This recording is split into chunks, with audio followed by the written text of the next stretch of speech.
na. Boy, Dr. Rod, turn it up for Grenada. Yeah, my land that you celebrate 50. Some call you a little baby. Others say you Johnny come lately. Oh, yo, but they don't know about your history. All the things you have been through was too much for you. Yet you had resilience to stand them. Revolution, intervention and coup. Yet you produce some beautiful children. This is the land that has famous people like Junior Murray. This is the land Anderson Peters and Champion Kirani. Land of my birth. Let's celebrate 50. We cannot let off my birth. Let's celebrate 50. It would be great. This is the land we produce people like the mighty Sparrow. This is the land Randy Isaac Becky we said a jamo. Land of my birth. Let's celebrate 50. We cannot let off my birth. Let's celebrate 50. It would be great. We don't talk much about your troubles, no.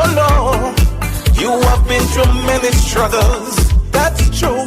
Yet you rose up from the rubbles, yeah. Proving resilience as a people. Storms and hurricane, yet you came back again. Even COVID-19 couldn't stop you. So much destructive human trying to destroy this island. Yet we're standing strong as a nation. This is the land, let's remember the godfather of this country. This is the land, the right honorable Eric Matthew Gary. Land of my birth. Let's celebrate 50, we cannot let off my birth. Let's celebrate 50, it will be great. This is the land, yeah, Mary Shokit, Mitchell and Deacon. This is the land, some strong leaders that come from this island. Land of my birth. Let's celebrate 50, we cannot let off my birth. Let's celebrate 50, it would be great. Big celebration for my little island. Let's celebrate, oh, let us celebrate. Big celebration for my little island. Let's celebrate, whoa, let us celebrate. Let's celebrate 50, we made it to half a century. Let's celebrate, whoa, come, let's celebrate. Let's celebrate 50, we made it to half a century. Let's celebrate. Let's celebrate. Whoa. This is the land we have got Felix and Jennifer hosting. This is the land Maurice Bishop, Howard Blaze and George Grison. Land of my birth. Let's celebrate 50. We cannot let off my birth. Let's celebrate 50. It will be great. This is the land we have Killer Boys, Little Free and Squeezy. This is the land Dash Terra Thunder and Little Natty. Land of my birth. Mr. Next King Scholar Teacher Eddie. Land of my birth, Valinet and Lady Cinti. Land of my birth, Lava Man, Unistack and Electrify. Land of my birth, land of my birth. I just cannot mention everybody. Land of my birth, all Grenadians just sing this song with me. Land of my birth, land of my birth, land of my birth. Land of my birth, land of my birth. One people, one journey, one future is all we. Yeah, is all away. As I to say, let me tell you about my country. My country is so dear to me. Established in the 14th centuries, colonized in the 18th centuries. Independence 74. Grenada had freedom for so. Thanks to Mr. Eric Gary and to T.M. Mary Show. Some call the Camahan, some call the Conception Island. And good night to you, Grenada, Carriacou, and Petit Martinique.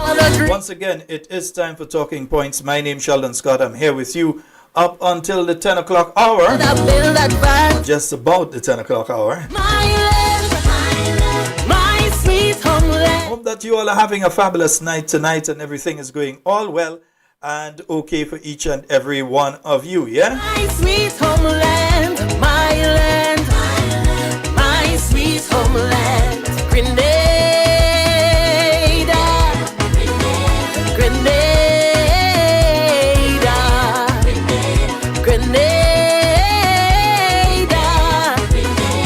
night to you, Mommy George, yeah? Hope you're having a fabulous night tonight. And good night to all of you joining us via Real FM 91.9, 91.5, yes indeed. And all of you joining us via We Noise Radio. No place that you'd rather be than right here in my country. Have you seen the waterfalls? Sight to see, beauty for all. With salt and sandy beaches, number one and free for all. Have you seen the water sculptures? Welcome stone, the lakes of wonders, mountain high and fireside. You will always meet a smile. Let me say a very special happy birthday to a very special person. Build this country. Happy birthday to you, Dr. Julie Dubois. Plenty niceness, that's the place we truly prefer. Together we'll build a spire. Together build that barn. Yeah, we're not sticking tonight. Just a program note, what we're going to be doing tonight a little later on is we're going to be replaying the press conference from today. So, yeah, we will be replaying that from in about the next half hour. Yeah, we're going to be replaying that, yeah? Land, my sweet homeland, Grenada. Just letting you all know. Grenada. So the New National Party will be having its youth convention on Sunday. Grenada. Yeah, tell the youth to tell the youth to tell the youth. There is no island in the world.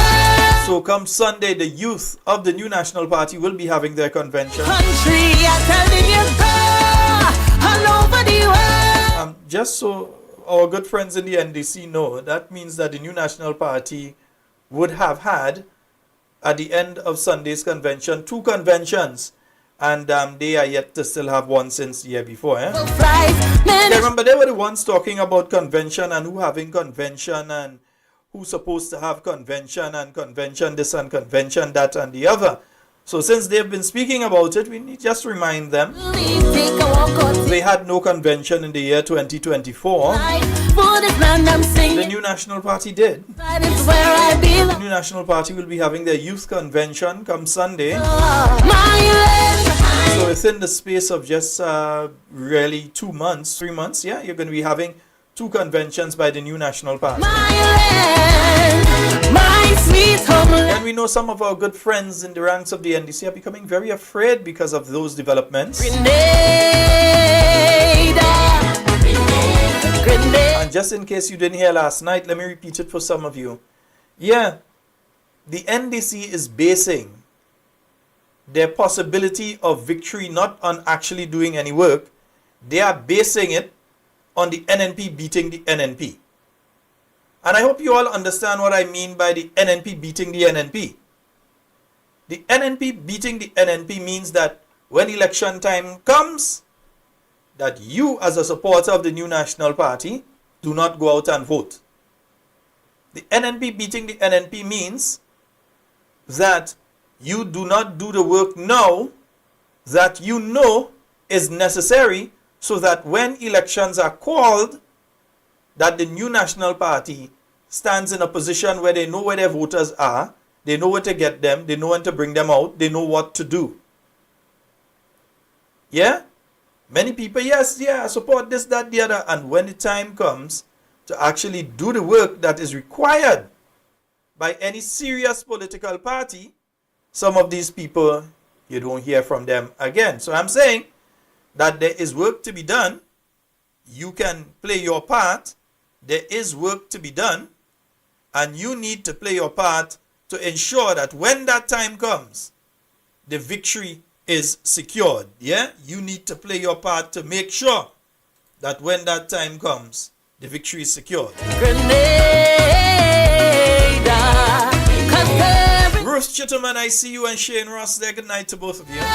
Just making a glance through. I'm not going through the list tonight, yeah? My country, I'm telling you, Come on. Don't start to give trouble there, you know. I see this thing like you want to get trouble there tonight. Not tonight. Behave yourself. my country.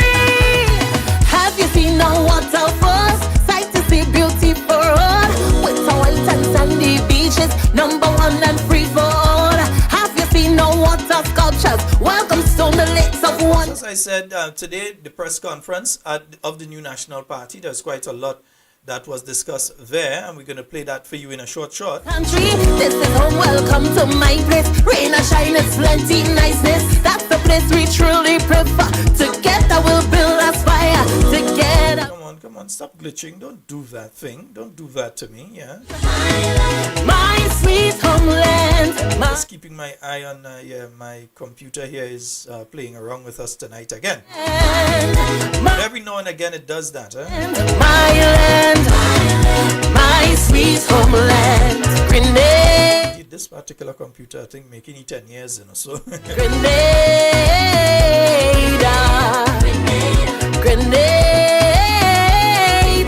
So this Sunday at the Wester Hall Secondary School, the New National Party will be holding their youth convention.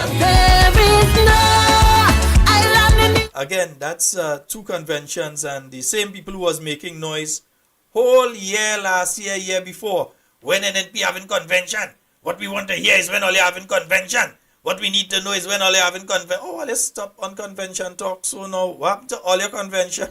One people, we on one journey.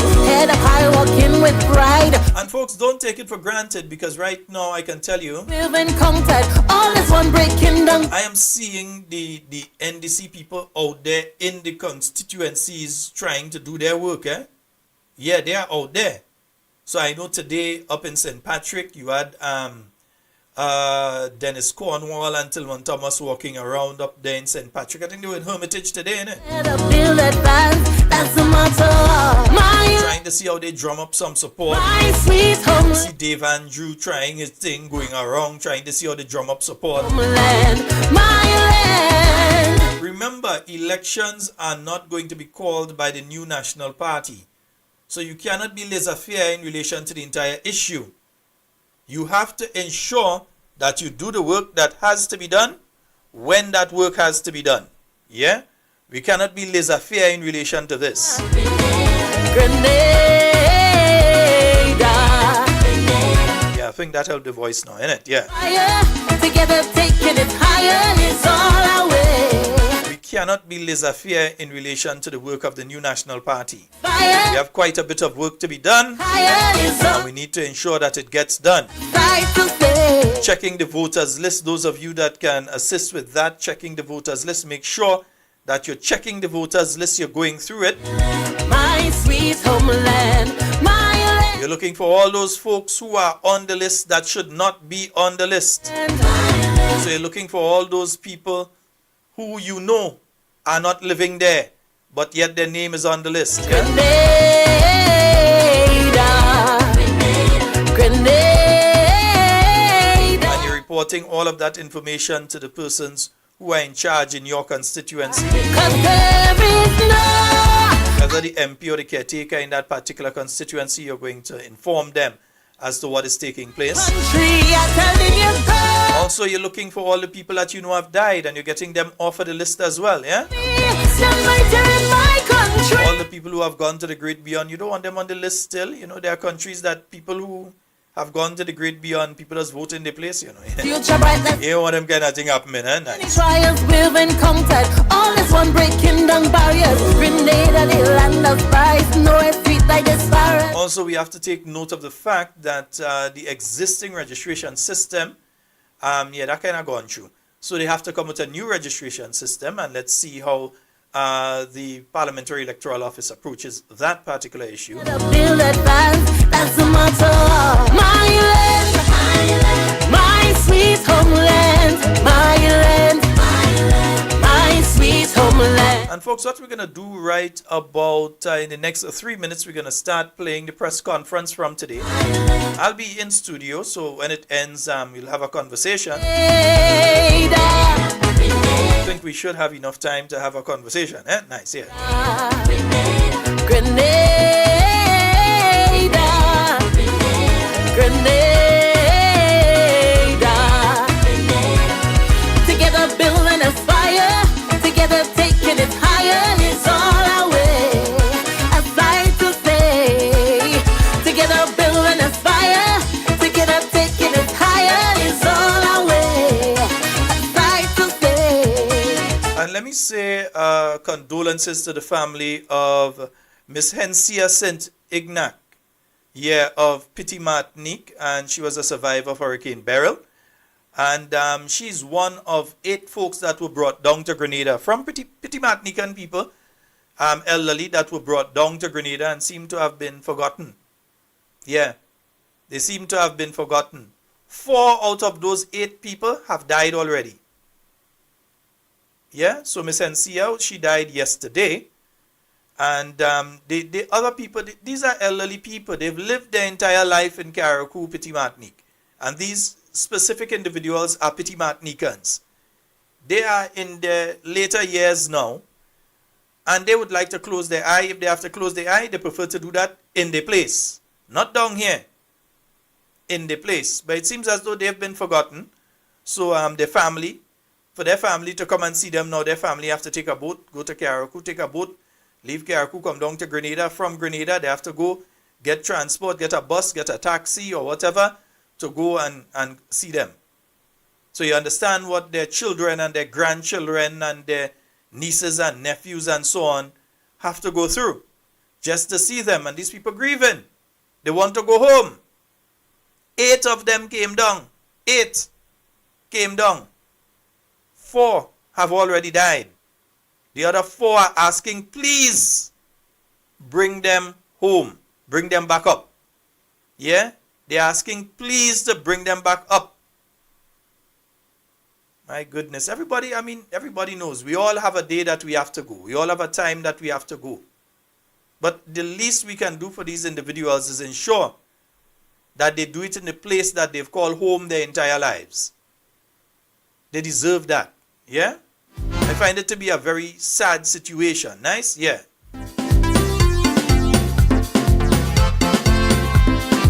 Yeah, I will always stand proud because I'm a Grenadian. I will do anything. Papa Jerry, good night to you, sir. Because my neighbor's string bury in this country. And remember the Star Academy at JJ School. Star Academy, they're having their sports. That's going to be taking place on Thursday the 20th. Is it which specific day? Let me make sure I did it right. Thursday the 30th of January, and that's taking place at the Limes playing field, starting at 11:30 a.m. Independence.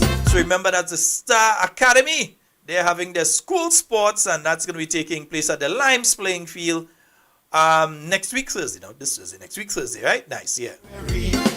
Come on, Louis. Starting at 11:30 a.m. Development and transformation. Another year to live in unity. Man, we working hard towards the next 50. Right, and the Grenada Christian Academy, they're having their annual sports meet. That's also taking place on Thursday, the 30th of January. Let me see if I could pull up a little thing there for them. Yeah, I think I have a little something there for them. Right, yeah, so the Grenada Christian Academy, they're having their annual sports meet. That's going to be taking place on the 30th of January. Dawson House on 301, Carpenter House on 217, and Douglas House on 211. So it's going to be taking place next week Thursday at the Progress Park in St. Andrew from midday. Adults only $10, secondary school children $5, and primary school children $3. So that's the Grenada Christian Academy. They're having their annual sports meet. It's taking place next week Thursday, yeah? Another year of love and exuberance. Remember, that's going to be at the Progress Park from midday.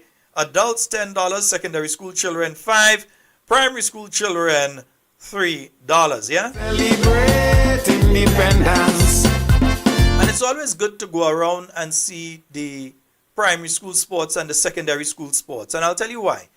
It's good, especially the secondary school sports, because you see the athletes who you know to look out for at the intercall games, when the intercall games are coming up.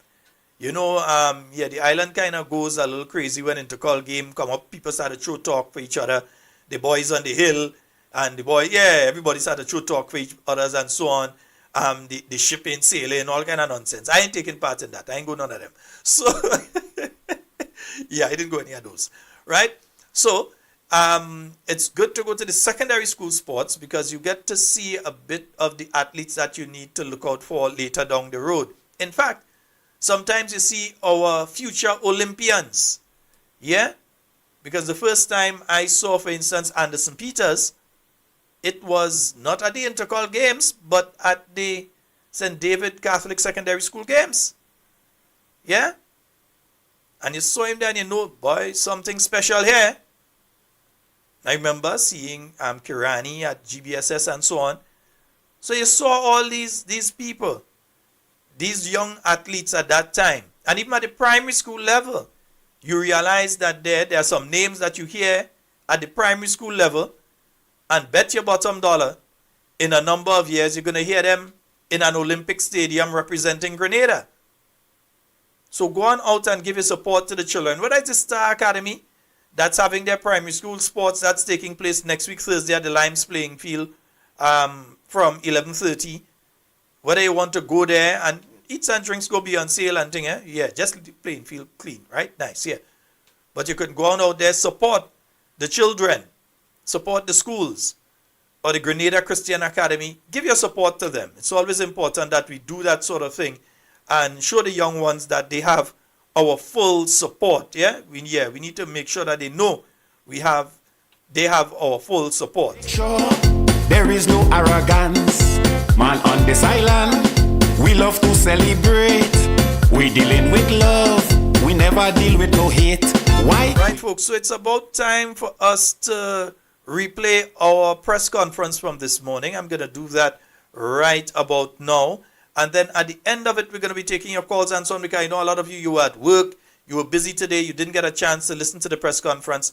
So we're going to play that for you right about now. Let me just make sure, I have to make sure that I have it both places. Yeah, I have to make sure that I had it in both places, Yeah, because I want to make sure that the radio stations are not left behind.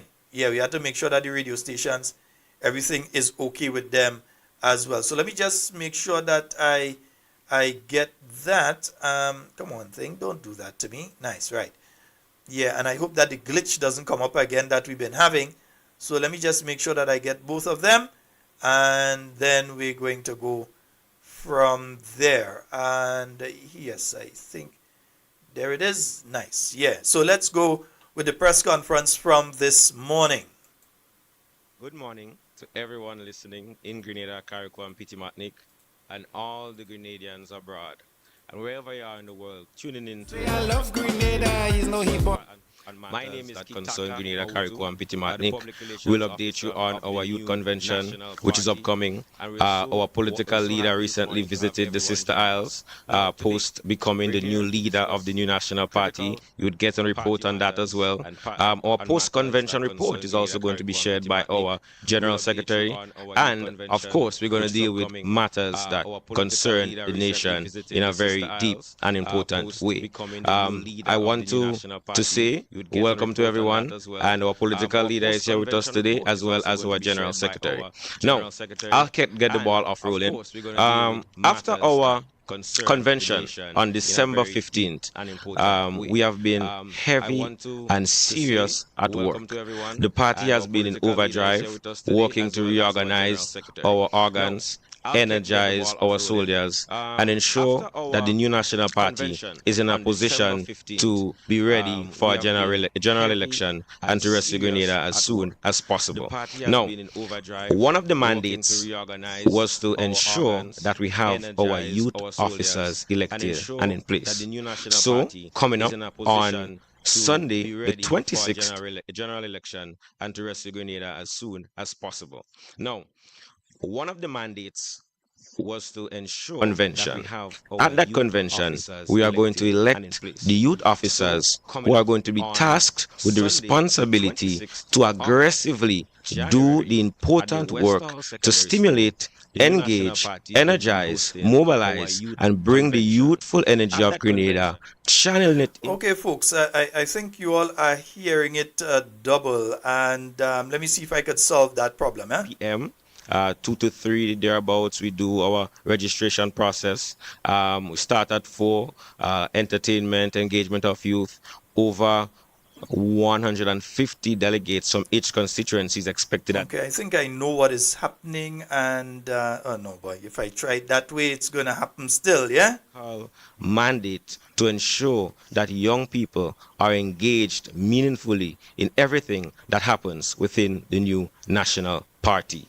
And so we will keep you updated on everything that happens at that convention.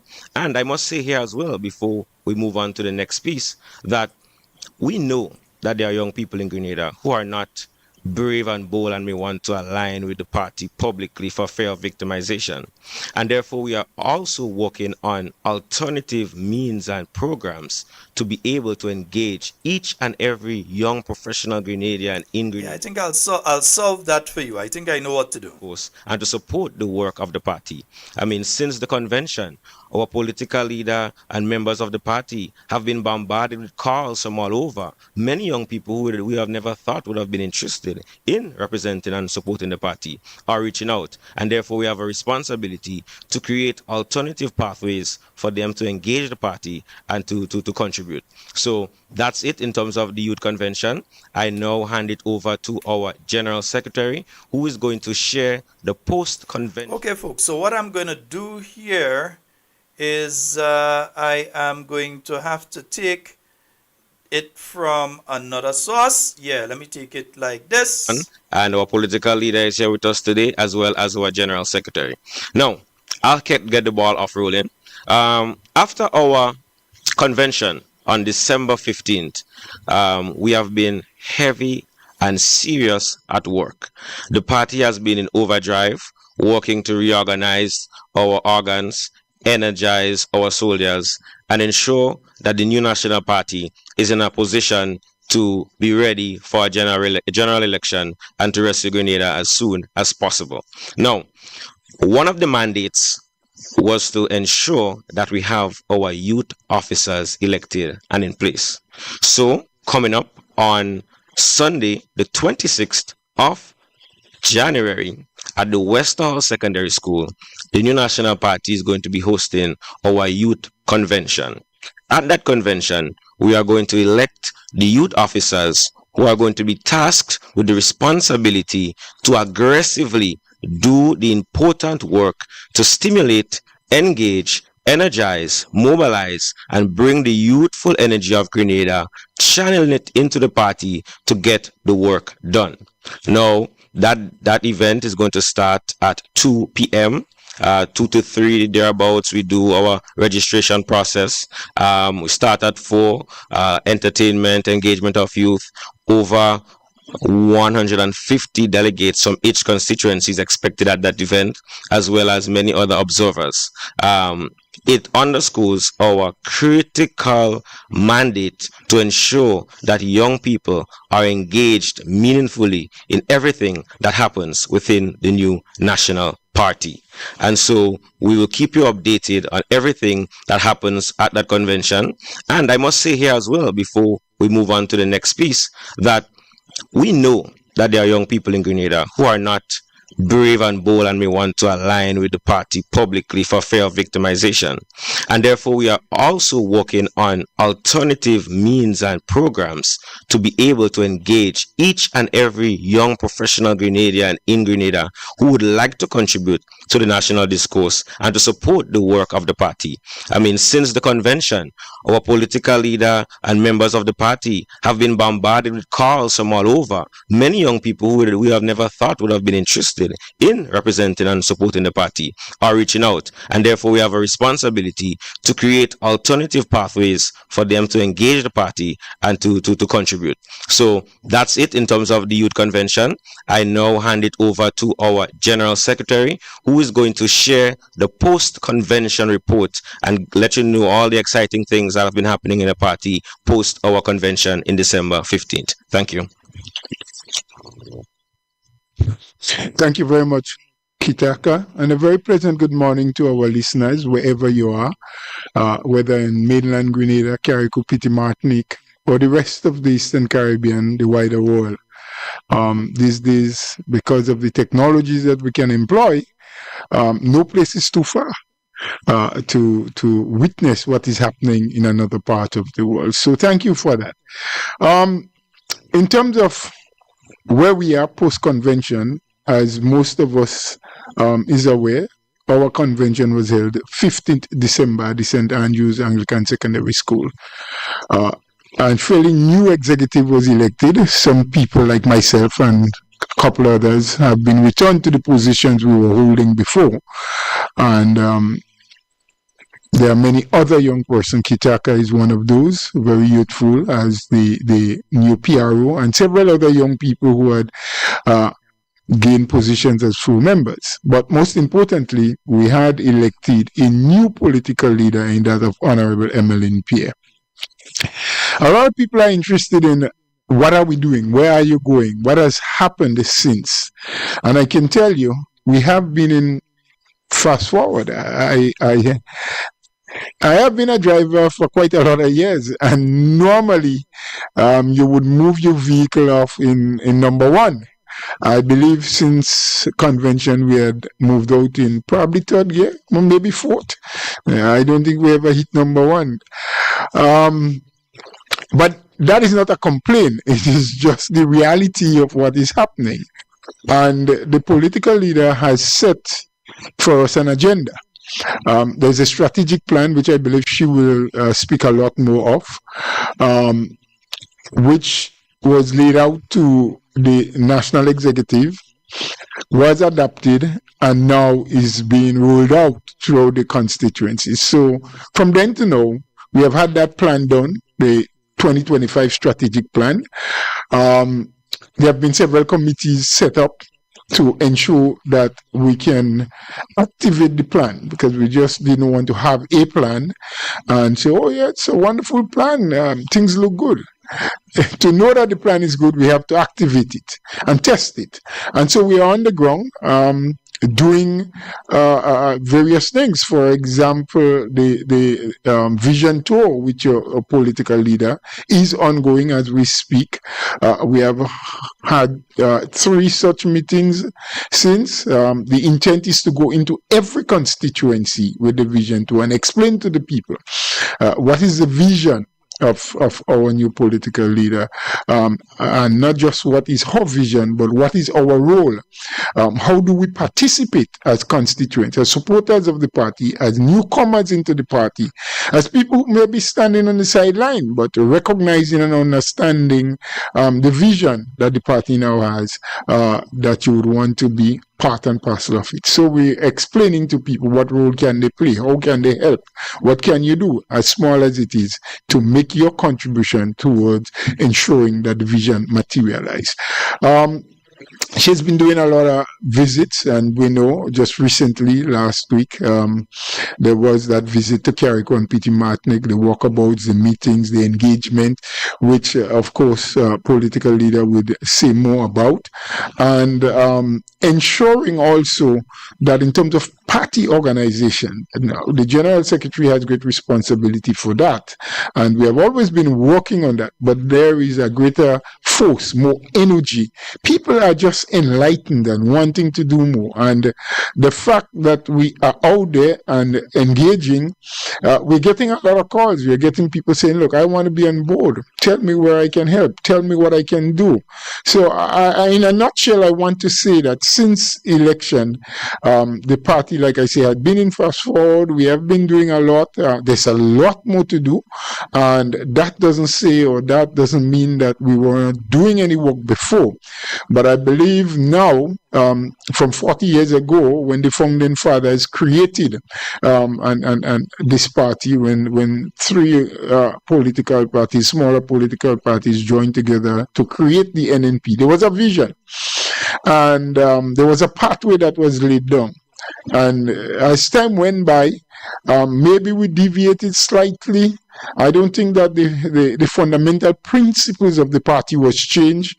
I do not believe the core values were lost, but we probably did not pay as much attention in the latter years as we needed to. And so now I can say there is a refocus. There is a greater intensity in trying, first and foremost, to get people to know and to adapt the vision and the purpose why the party was formed, and to get back onto that pathway that was created 40 years ago. But through different means, with the use now of technology and much more young people getting involved, because we have to face it. Many things have evolved since 84 to now. So hence the reason I believe the interest is growing, the interest is building, and we have no intention whatsoever as an executive, as a party, as the leadership of the party, not to fulfill the promise that we have made and the demands of the people. So I think I will stop here for now and allow the next speaker to speak. Thank you very much, Brother Bola. And you spoke about vision, and vision is critical, as well as all the hard work we are doing to ensure that that vision is executed effectively. And when we speak about our vision, and the vision for the nation, Grenada, a united, educated, healthy, safe, and prosperous Grenada for all, driven by technology, innovation, and people's participation.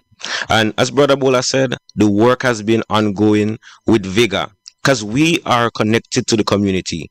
We hear the cries of the people in terms of cost of living who have a noose over their necks, the decaying infrastructure, the worsening healthcare, the rapid rise of unemployment. And so we have no other choice but to work as tirelessly as possible to organize and get prepared to do what we have to do to rescue our country and contribute to it going to the next level. Now, we move on to the much anticipated moment. This is actually the first time our new political leader is going to be having a press conference. So I would like to hand it over to the Honorable Emmeline Pear as she shares on a recent visit to Carriacou and Petit Martinique and other critical issues of national importance. Thank you so very much, Brother Kitaka, and let me thank my colleagues for what I consider to be an excellent introduction to this press conference this morning. I greet all of you, those of you who are viewing, those of you who are listening. I say to you, first of all, Happy New Year, and my extension, and to say God's richest blessings for a very successful, fulfilling, purposeful 2025. I wish all of you all the very best for this new year. I like to always start on a point of giving thanks, and I want to express this morning my deepest appreciation to all of the stalwarts, all of those who have gone before me in service to this party. All of our stalwarts, those who have served at the national level, those who have served at the grassroots level.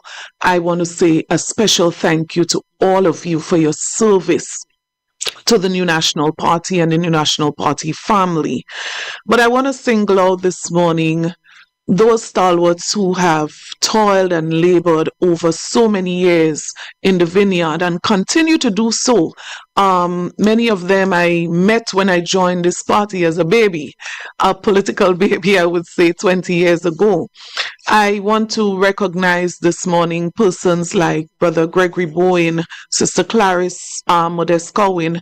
I also want to recognize our General Secretary, long-standing General Secretary, Brother Bola, and others who have remained steadfast over the years in service to this party. I also want to recognize our outstanding former political leader, former Prime Minister of Grenada, Dr. the Right Honorable Keith Mitchell, who has given over 30 years of service to this party, and indeed so many years, over 20 years of service to Grenada, Carriacou and Petit Martinique in his role as Prime Minister of this country. And I want to thank him also this morning for what I consider to have been a very smooth transition of leadership. And up to this point, I have to say this, I don't believe I could have expected better in terms of the process and how easy he would have made it in terms of fitting into this new role. Whenever there is transition, sometimes it can be very rough, it can be very rugged, and I have to say, all of what Brother Bola mentioned this morning that we have been able to achieve thus far, I honestly believe it has a lot to do with the smooth transition so far that has happened in this party in terms of its leadership. Let me also recognize publicly again our new executive. I am so excited, I'm so inspired by the energy of the new executive and the willingness to work together as we continue to build a stronger new national party. Let me also, as I am in the mood of thank you, I want to also use this opportunity to express appreciation to Brother Peter David, who would have submitted his resignation to this party yesterday, and to say thank you for your service to the party. Thank you for your service to Grenada, and we wish you all the best. For those of you who are joining, also I thank you for joining. Those of you from the media, I welcome you, and I look forward to your continued engagement as we continue this journey. Brother Kitaka mentioned the national vision and what we are looking to as we prepare for governance. And I just want to say that as a party, we believe that we are at a critical juncture where we have to focus on the strengthening of the party, building on the arms, strengthening the arms of the party, but our political machinery in preparation for the next general election is extremely critical.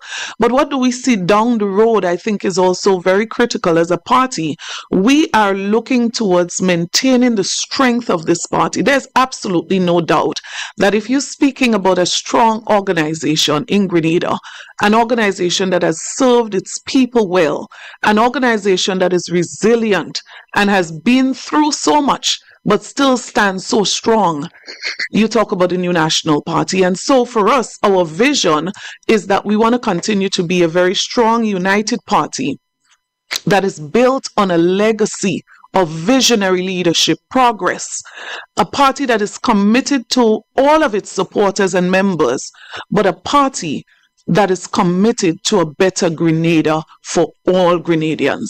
And for us, this is what we are working towards. This is what we are committed to. I want to therefore quickly move to two areas. Brother Bola would have assisted very well in terms of the first area that I want to focus on. What have we been doing over the last 36 days? And when I started counting the days from the 15th of December, I shocked myself because I could not believe it's only 36 days. It actually feels like a year. As Brother Bola indicated, that very first, that last part of December, a lot of time was spent not on, enjoying the goodies of Christmas, which for many people were definitely absent, but strategic planning was key and critical during that period. But I want to also mention that we have been able to set up some 25 working committees, and these are people who have given their commitment that they want to work with us as an executive. Some of them are executive members, but many of them are not members of our executive, but people who are committed to the cause of the new national party, but more importantly, committed to the cause of Grenada, Carriacou, and Petit Martinique. So we started the vision tour, but I want to mention over the Christmas vacation, myself and the former political leader, former Prime Minister of Grenada, Dr. Mitchell, we did a joint, what I call Christmas tour, visiting some of our towns, visiting various villages in Grenada, and I believe what Brother Kitaka summarized as the major issues affecting people were well put together. We found that the major issues identified then, I would say the top key issues affecting people, and people were coming out to say, you guys need to speak about those issues. People need to know what those issues are. And those were summarized: cost of living, unemployment, the economy, healthcare, and of course infrastructure.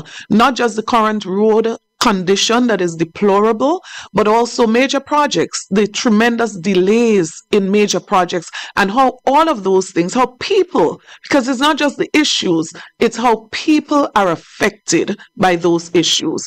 So for us, engaging with the people was extremely critical during that very initial stage after the convention.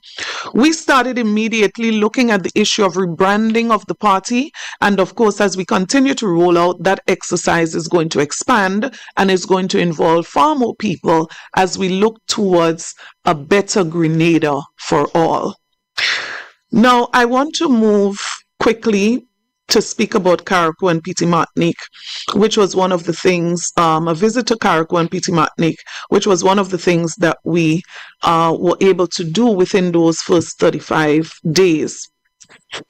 I want to also, while I say this, apologize for the absence of Brother Cox. He was supposed to be joining us on this press conference. Unfortunately, some circumstances beyond his control, he was unable to make it down for the press conference. But he said to me, Sister Pierre, you were on the ground and you saw firsthand, you heard firsthand, and so I'm confident that you would be able to speak to the issues this morning. Now, I am not sharing these issues and speaking to these issues just because as a party we chose to.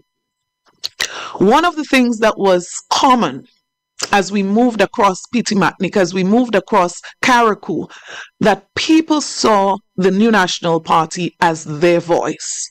So people consistently pointed out the things that they want us to address, that they want us to speak about. And so this is what I intend to address at this point. Spending 2 nights in Carriacou, a day in Petite Martinique, I think it was sufficient time to be able to speak to the issues as raised by the people. One of the fundamental issues affecting the people of Carriacou and Petite Martinique right now is the issue of lack of proper housing facilities and the rebuilding process, how slowly this has been going. If you drive around, you would notice most of the houses are still covered by tarpaulins. Many people are still living under small tents, right? We also notice not just that, and I want to give credit, I made a note of the name Hands That Serve. This is a non-governmental organization from Trinidad, and we want to thank them on behalf of the people of Carriacou and Petite Martinique, thank them sincerely for their contribution to the rebuilding process in Carriacou and Petite Martinique. I have to say this, had it not been for them, I don't know where we would have been. Well, absolutely nowhere. Because while these persons left Trinidad, came to Grenada, made a contribution to the people of Carriacou and Petite Martinique, we were promised by the government that there would be 50 build-back houses.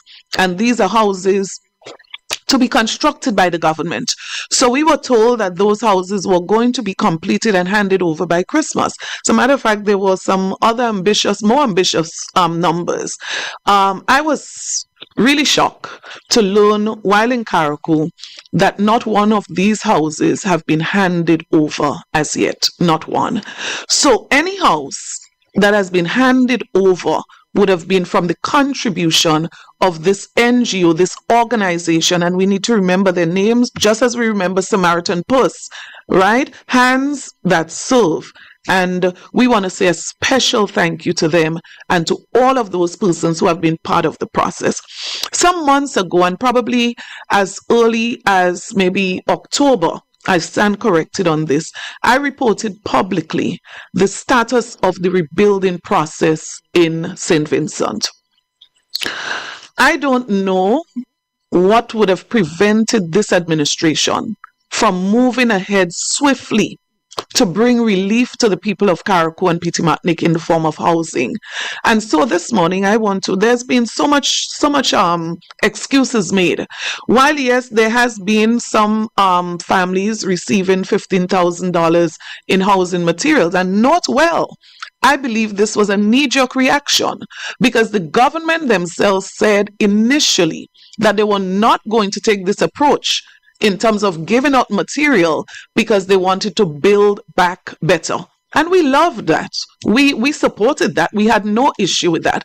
Until now, this project, in my opinion, humbly so, has been a failure. And I'm saying to this administration, people are wetting. People are saying the next hurricane season is approaching. And so I'm calling on this administration to think outside of the box. You cannot depend on labor from Carriacou and Petit Martinique, because most of the people there are fishermen, most of the people are involved in other industry. And so you also cannot depend on labor from just Grenada. So you got to think outside of the box. And there is institutional knowledge. There is the response after Hurricane Ivan that we can draw upon. There are people in Carriacou, there are people in Grenada who have been part of the process. There are people who are specialized in recovery, right? And efforts surrounding disasters that we can pull them together and create some kind of system that would drive this forward. If we are depending on the bureaucracy, if we are dependent on the system, we would continue to have this slow pace, snail pace response to recovery in Carriacou and Petit Martinique. The second issue I wish to draw to our attention, major issue affecting the people there, is that of the threat as it relates to water supply. One would have thought, knowing the situation in Carriacou as it relates to water, that some emergency response as it relates to rebuilding of roofs would have been undertaken. Some strategic plan would have been rolled out in response to this. This is yet to be seen, and as a result of this, people are very fearful of what is going to happen in that regard as we go towards the dry season. Now, one has to be obviously knowledgeable that in the case of Nawassa and the supply of water there has been already some inconsistencies. And so we wonder, for example, why didn't we have the desalination plant from the Samaritan Purse maintained to be able to complement whatever supply that we do have in Carriacou and Petit Martinique? So I'm just flagging this morning that there's a deep concern. One, what is going to happen as we approach the next hurricane season with the slow pace of response? Two, what is going to happen as we approach dry season as it relates to water? And the rain, while we were there, the rain fell quite a number of times. But of course, people are grieving that many of them have not been able to take advantage of the supplies. Fiscal measures rolled out by the administration, for example, the removal of VAT and duties on materials. From the response of the people, and we can verify based on the examples shared with us, those have failed in many regards. And so we are asking the government to go back to the drawing board, particularly as it relates to the bureaucracy. People are not accessing these available resources and opportunities because of the bureaucracy, the red tape, the things that they have to go through. So go to Grenada, get the invoice, come back, present it there. People are realizing that the process is a deterrent in itself. And so we are seriously asking the administration, whatever measures that you rolled out, to go back to the drawing board and to see whether or not evaluate. It's a good time, 7 months past. It's a good time to reevaluate whether or not these measures are achieving what you had set out to do from the very beginning, right? A major issue that was brought to attention, as a matter of fact, you didn't even have to wait for someone to draw it to your attention, is that eyesore in Hillsborough as it relates to the material and all of the things dumped on the Hillsborough playing field. Now, I believe we've said sufficiently that this was one of the biggest errors made. And while the government seeks to justify that, people are saying there's so much other options of where the government could have dumped these resources, dumped the garbage that was collected. And so you look at the situation there and it's a health hazard, number one. You look at the situation and you see children and other people who are deprived of an opportunity for recreation. You look at the situation and you're also seeing that it's going to cost us millions to restore that facility. And so much has been invested over the years in the Hillsborough playing field. Thankfully, we have the stadium that was built under the leadership of Brother Elvin Nimrod, that was so beaten up on by members of this government. And it is the only major facility available on island now that can be used for sporting activity. And so this morning I want to recognize Brother Nimrod for his vision I want to recognize him for his vision this morning and to say to the government that all efforts should be made. Families in the area are seriously affected. I mean, I visited a family right opposite the Hillsborough playing field. And just the sight, you can tell how depressed they are every morning having to look at this eyesore. But the pest, I mean, we are facing a serious health hazard.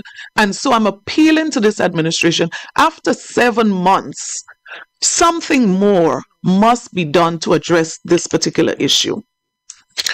Another major issue, I believe, confronting the people of Carriacou and Pitimatnik, and it was very obvious to us, the fear of victimization.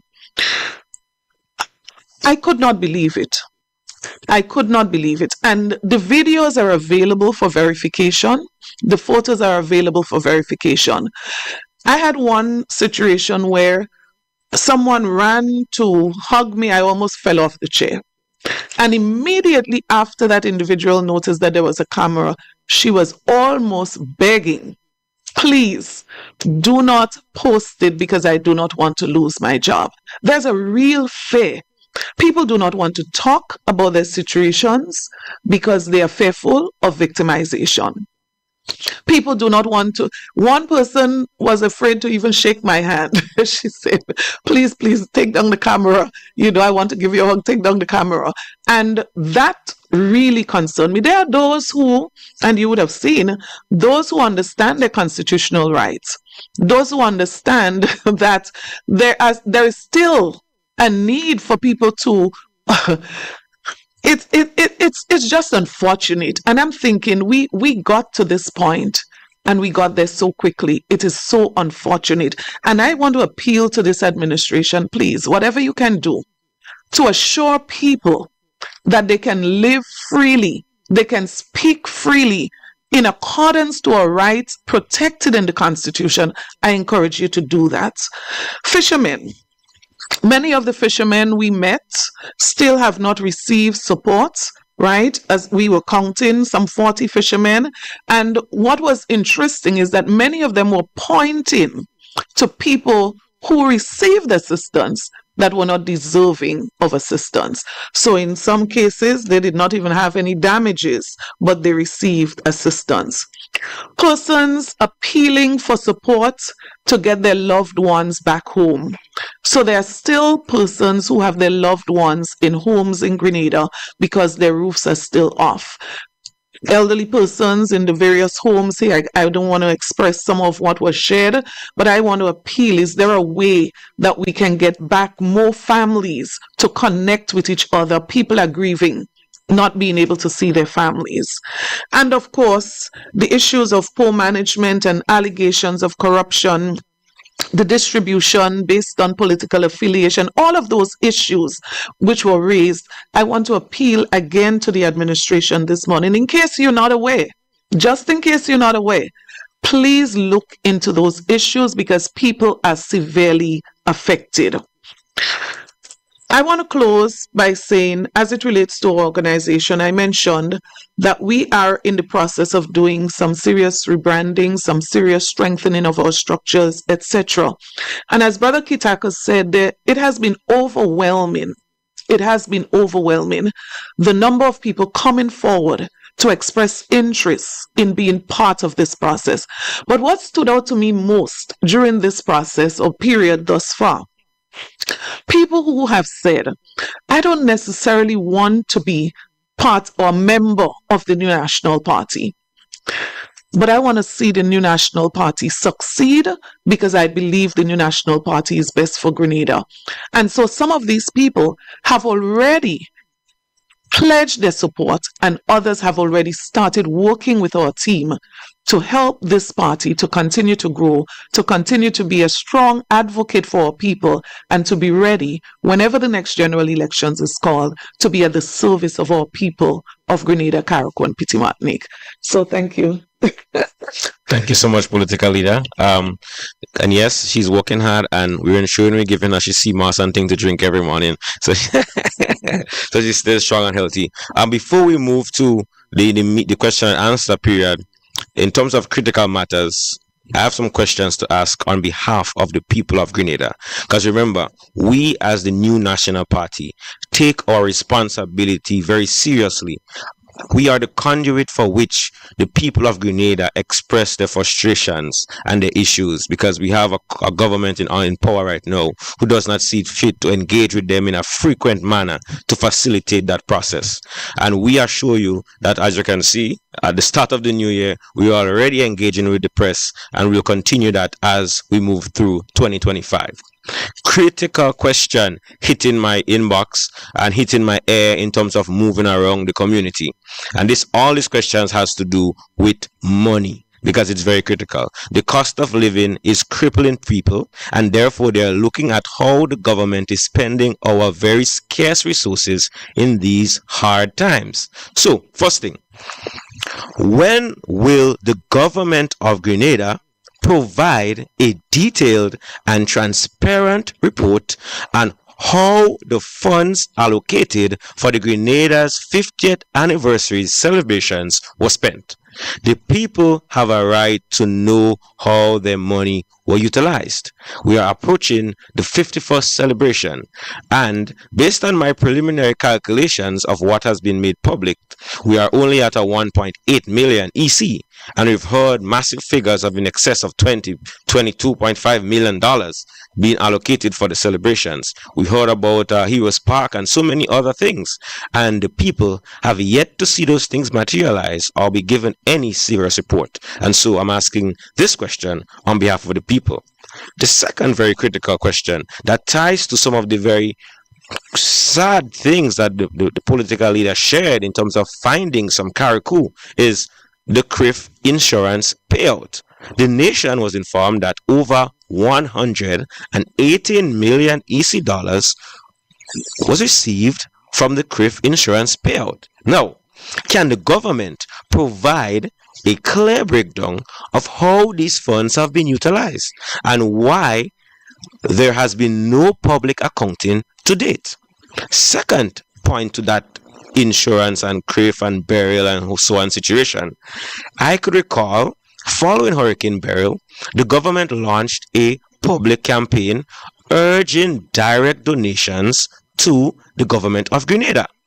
To date, there has been no official disclosure of the amount raised, how much was actually collected, and where has these monies been spent.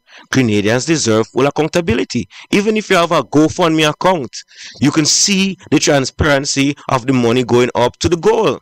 Today we haven't heard. We raised $2, we raised $10, we raised $15 million, and right now, as I say, Google Times calls for being very stringent and very frugal with your financial resources, and so the people want to know what's going on with the money. Final question before we move to the Q&A section. How does this government expect the public to have confidence in its financial stewardship when there is a continued lack of accountability and transparency? And I remember those words were very popular during the 2008 period. What immediate steps will be taken to ensure that accountability and transparency occurs and the trust of the public is once again regained? Well, I hope those questions are answered soon.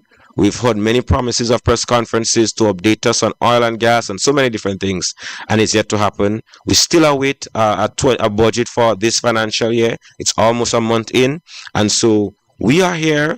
We'll continue to ask the questions and to hold the present administration accountable. And we hope that the media do so as well. And we are going to also ask those questions in the House of Parliament. So at this juncture, we are going to open the floor for everyone who's joining us online to ask questions. Going forward, we are going to frequently engage you and maintain respect for the media, because your role is very, very crucial to bring in the truth and bring in the information to the public. So we open up to the media for questions now. I'm going to look at the Zoom, acknowledge people based on raise of hands, and we're going to take as many questions as possible.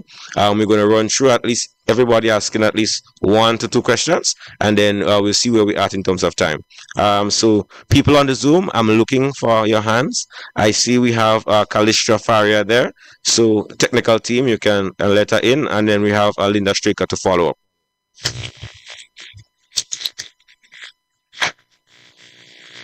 Okay. Is she up? Good morning. Good morning. So, I was hoping that the format would not continue to be same types of format where people are limited to 1 or 2 questions. We have to appreciate that does not do service to us doing our jobs. But I'll have a go at this anyhow. Political leader, good morning, political leader, and congratulations on your ascension.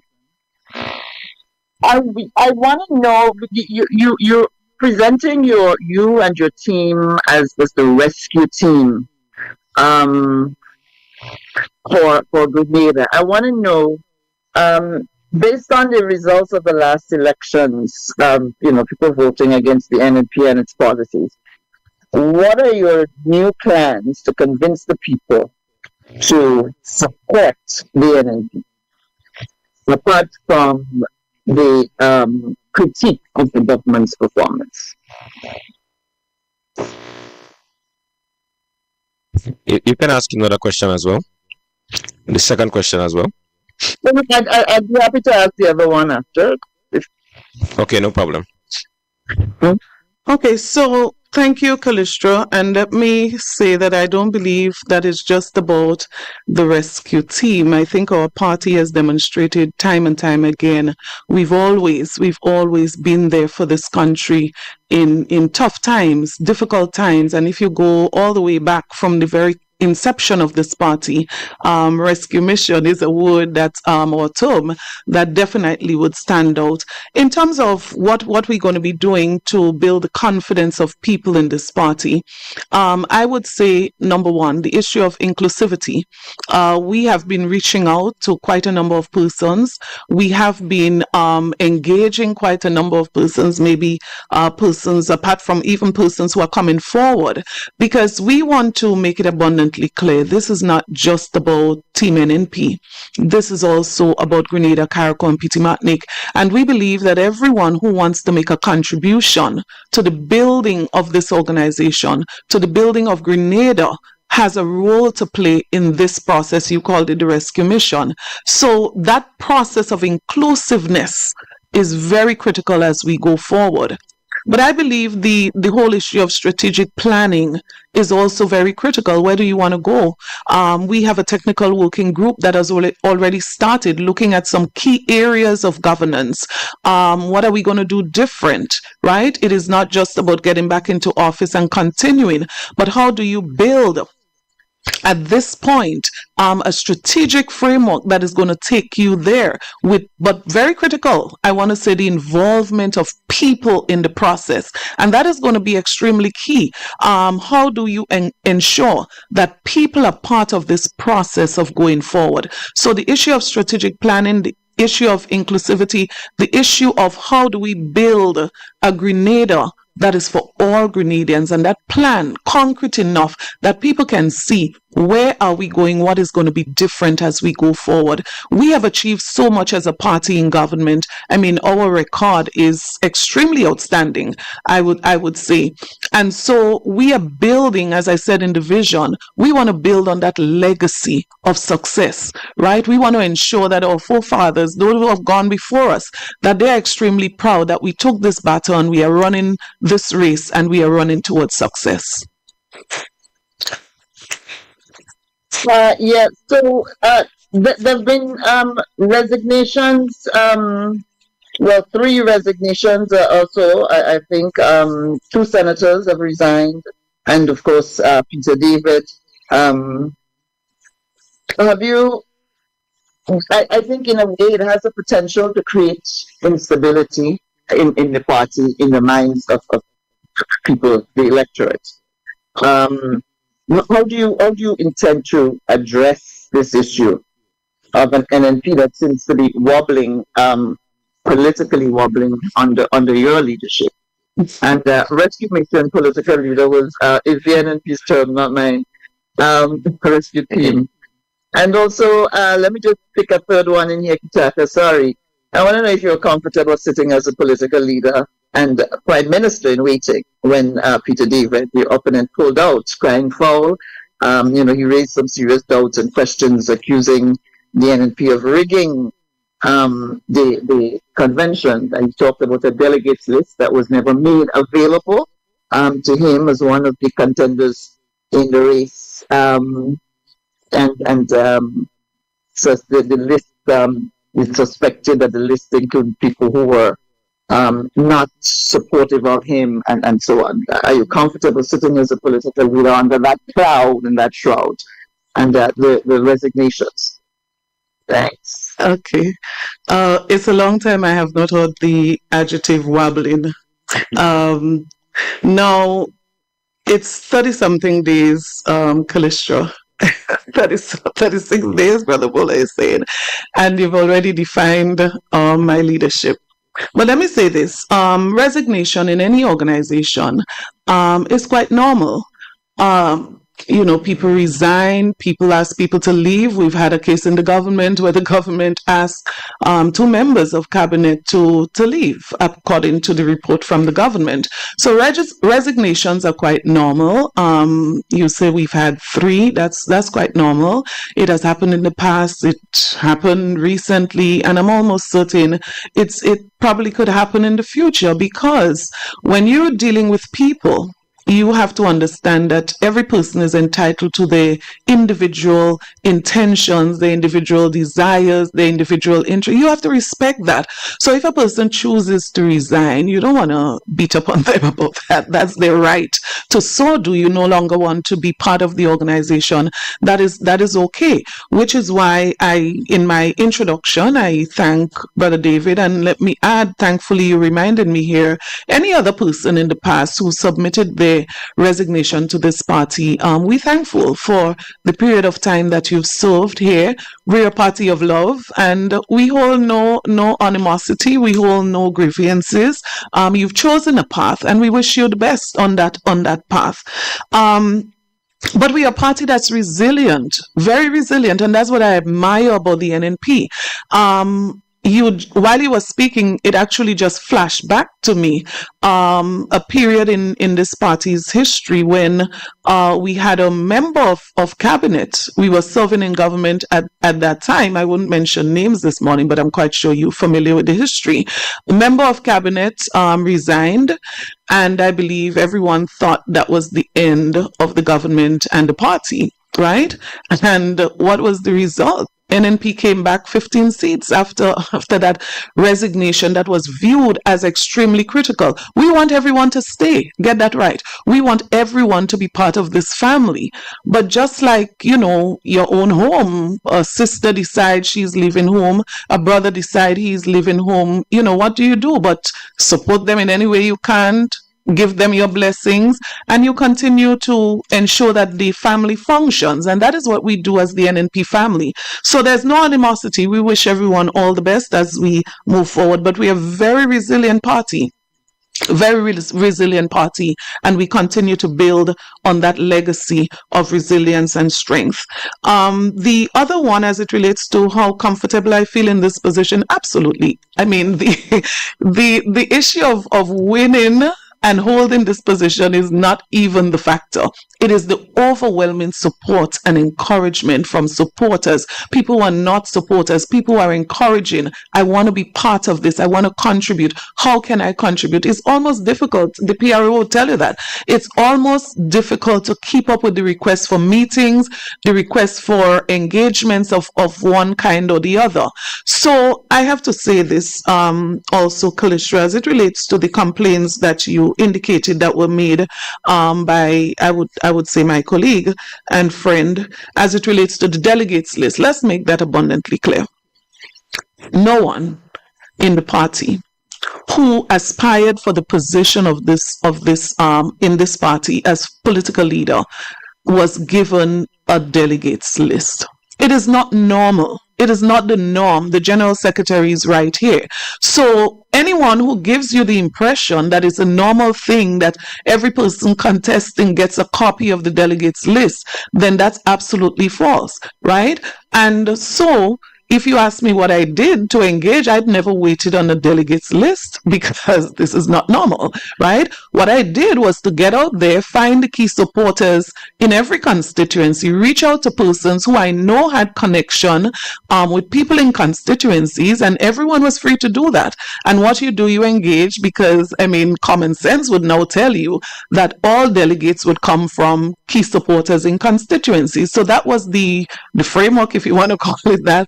And the approach that I took, I didn't wait for a delegates list. And the final thing I'll say about this, let me say that I found this process to be extremely fair, in my opinion. And I don't expect everyone to agree with me on this. I don't expect everyone to believe it was fair. Everybody is entitled. As I say, we have to respect people's opinions. We have to learn how to respect people's views. So if you ask me, why I considered it to have been fair. The party indicated that any person in the executive or any other person can apply for the position of political leader. That was announced. It was also said that to ensure that we have a certain standard and we promote a certain standard, mindful of the transition that was about to take place. You're talking about somebody who has served at the highest level for 34 years. A certain standard, the bar has been set. So, of course, any serious organization will want to do some kind of process going forward. So, the interview process, which I subjected myself to, this was open to any person. Every person who wanted to apply could have applied, and every person was going to be interviewed. And so, as I said, I participated. The other person, which is Brother Peter David, he chose not to participate in the interview, right? And the executive of the party, in addition, so the advisory committee was to present a report, which they did, and even after that report, which said that only one person, two people applied, only two people applied, and one person participated in the interview. The executive further took a decision, Brother Bola is there, can confirm that anyone, the party, according to its constitution, would respect and allow any person to raise a nomination on the floor. And so if you ask me, I look at the process, I don't see anything major different about what has happened the last 20 years that I've been in this party. The only thing different is that we were changing the political leader and maybe some other top positions in the party. But the process has been the same. The length of time that I've served in my constituency as caretaker, I selected the delegate. That did not change this time either. So I'm just saying that, everyone is entitled to their view, but I believe it was a free and fair elections, in my opinion. Thank you, political leader. And I also want to echo the sentiments. I was elected PRO. I didn't have a list of delegates to campaign to. And here I am today. And additionally, I want to talk to the nation. It's very short and very brief. There is reality and there is illusion. And there is good intention and there is bad intention. And not everyone has the best interest for our party. And we know that. And I remember hearing the house is going to be destroyed after our 15th of December convention. There would be guns and bombs and all types of things would be happening. It didn't happen. All illusion. All fake. And look at us today here. 36 days later, a strategic plan, 20 plus committees aggressively working to get to the business and do the work to take our party and our country forward. And it's not going to be stopped. And so, in simple words, all the illusions would be cleared up with God and time. And so the people can see clearly the truth from the falsehoods. And it will continue to happen as we continue to stay focused on doing our work. Linda Straker, you are up next in terms of asking questions. The floor is now yours.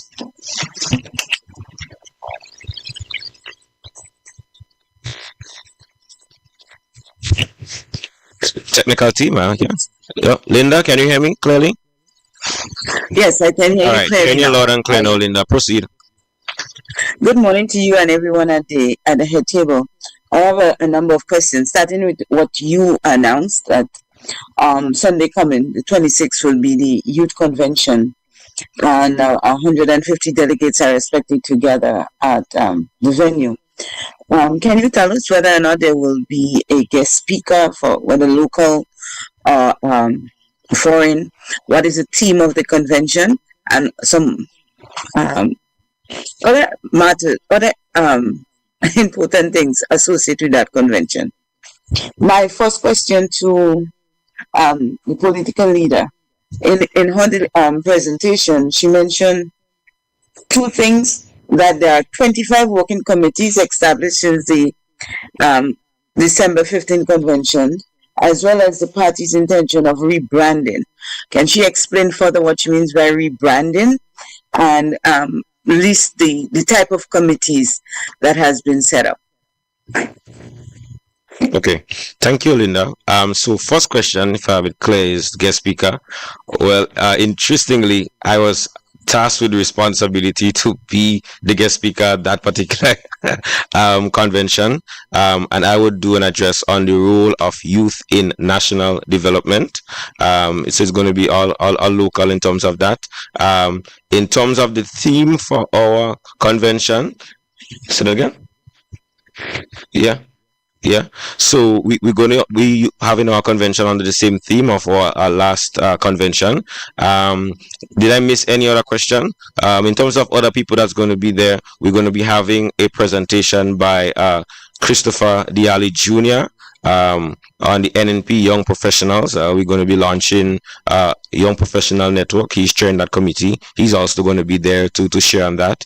We're going to be having an address by our political leader, and we're going to be having other brilliant youth in Grenada participate in entertainment as well as other engagement. So that's what we have here so far. More information is going to be shared in the next coming days, and of course after the convention you're definitely going to have all the details in terms of what happened. Okay, so just to speak broadly on the subject of rebranding, of course, I don't wish to share much details at this engagement, but to say that we want to be far more responsive than we have been in the past. And as I said, our leaders, and particularly our former political leader and former Prime Minister, he has charged us to build upon the legacy. And so we have a responsibility to look at all that we've done in the past and how we can improve, how we can build upon that. And that is why the rebranding process is going to come from the listening and the engaging of our people. As I said before, we want to ensure that we're inclusive, but we also responsive. We want to ensure that we continue to be resilient. And so I'm not going to specify the areas as it relates, but I want to probably call it physical as well as other forms of rebranding. Our philosophy and our values and all of that remains steadfast, not going to change, but there are ways that we can modernize. There are ways that we can make ourselves more appealing. There are ways, as Kalisha would have asked, that we can present our case to the Grenadian people, that they understand clearer, what is it that we intend to do for them and how we are intending to take this country forward. So the rebranding includes quite a number of areas, but of course, as time rolls on, we are going to share as we choose to, share what exactly is happening in that particular area. But the point is, we do not want to remain exactly the same. We want to ensure that we continue to grow, we expand, we renovate, we remodel, and all of that.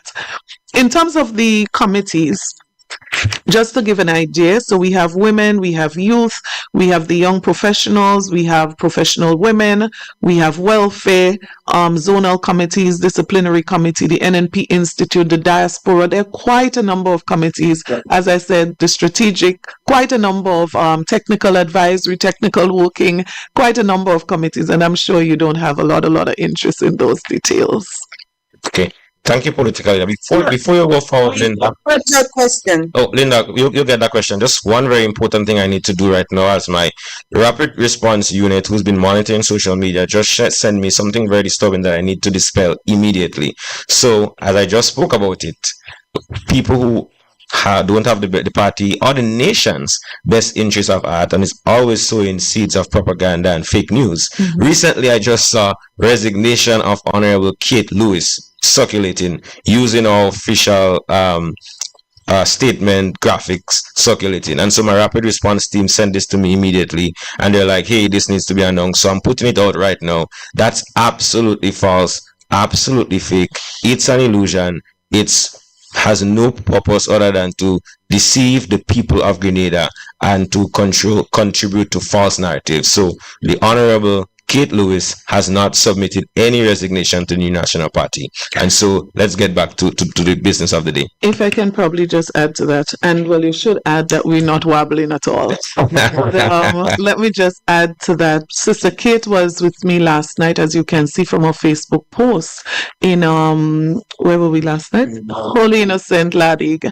And she also did a presentation as it relates to membership, because one of the committees I did not mention is that of membership, and she is so excited about the work of the membership committee that she was there last night doing a short presentation on membership, right? When the meeting was over, she actually came to me. She said, you're going to the party office tomorrow morning. Could you drop these monies in? Because some people actually came forward right there at the meeting and registered to be members of the party. So I actually handed over these monies this morning to the party and to say, we're moving forward, and we welcome everyone on board. You want to be part, you don't want to miss this, you want to be part of this. Yeah, and as our parents would say, people don't pelt stones after empty mango trees. So Linda, you can proceed. Thank you. Well, this was actually breaking news for me. I don't know about others. But my other questions for now has to do with two things. Since we come in political leader, I know I saw the release of him back on the vision tour and meeting with people. Well, you just a while ago mentioned that people has been coming and sign up at following an event last night. Has there been any approach by any former high-ranking person who would have left or resigned or just distance itself over time with the party, as they approach you now that you are the new political leader to rejoin? I'm calling these people the prodigal sons and daughters. Have they shown an interest to return home? And the other question is linked to that. We are aware that of the resignation of MP Peter David. Some people are of the belief that it can have an impact negatively on the membership and the supporters. Since, how do you think the membership and the supporters will be affected by the resignation of Mr. David? All right, so I won't call them prodigal sons and daughters, but I would say our brothers and sisters, and as I always like to emphasize, everyone has a choice. They have a choice of the actions, whatever they do, and we always open arms, ready to welcome anybody who wants to come back home. We always here and ready. So yes, I've been having quite a number of engagements. I do not wish to call names at this point. Some persons have reached out to me requesting meetings that I've already facilitated. Some persons I'm meeting with this week, in the coming week, and there are others that I have reached out to. And I just want to say I've not met anybody that I've reached out to that has been negative about the future of the party, that is not willing in one way or the other to offer their support. Some people obviously would want to get back frontline. Some people would want to, cruise in, take their time, help in whatever way. And I'm so excited about, I'm all about uniting this party. So there's nobody who would be interested in being part of what we are doing that there would not be a role or a place for them. Everyone's role would not be the same, obviously, but there's a role for everyone, and that's the point. There is a role for every person who wants to contribute, first to Grenada and second to the New National Party. Your second question, as it relates to the impact of Brother David's resignation, I have to say this, that there's been quite a lot of talk about this happening. Persons very close to Brother David have been sharing, with persons very close to us, what the plans were and what was happening. And so for me personally, when the resignation came, I was absolutely shocked, and so it gave some time for that kind of impact assessment, preliminary impact assessment. From my own quarter, the party has not done something official, but from my own undertaking, how is this likely to affect our party? And if you ask me, I think it's more likely to affect the National Democratic Congress than it would affect the new National Party. But the key thing is not just that. As a party, we are historically a very resilient party.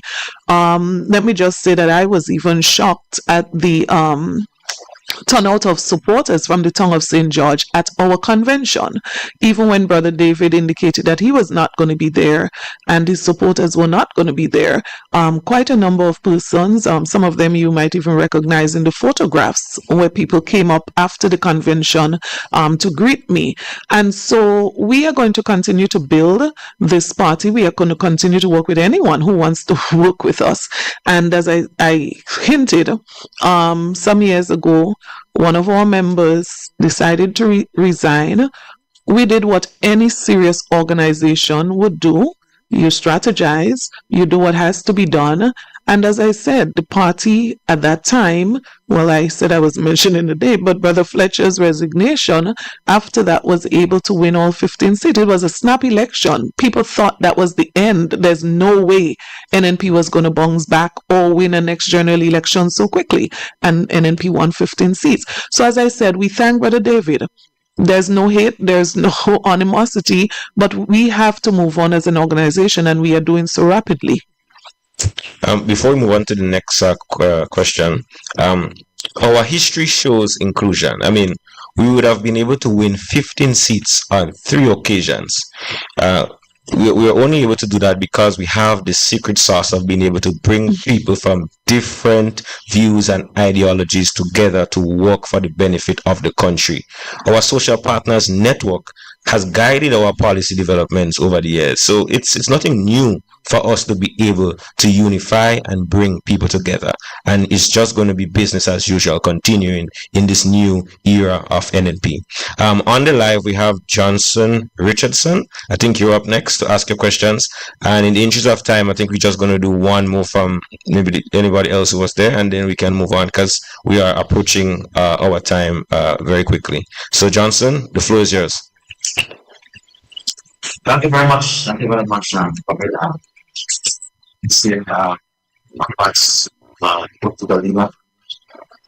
My question is, on the top 2%. One has to one. The first question: the NFP lost election in 2022, and I found that they faced over number of people that party who have done your registration and so on. And one of the concerns, or one of the highlighted question of the leadership, and the manner in which the party was not and so on. And I will hear that you know that you are the head of the party. That's not the head. Can you reassure the people of Grenada? And a lot of people believe that you're still operating within the shadow of the children. While he as chair, the perception out there is that you basically in the shadow. Can you reassure the people of Grenada? Whatever it means, that basically, not as you are the head of the party, that things will be different, and you have basically the very forward command. It's your driving that the NNP machinery and not that furniture, because a lot of people believe that you still operating in tax and so on. So you need to be able to. Can you really show the people that this is NNP that is driving pushing the My second question: a few minutes ago, the mention resignation of Peter Dingle. might be benefits for the big more disasters to the National Democratic Congress other than the enemy.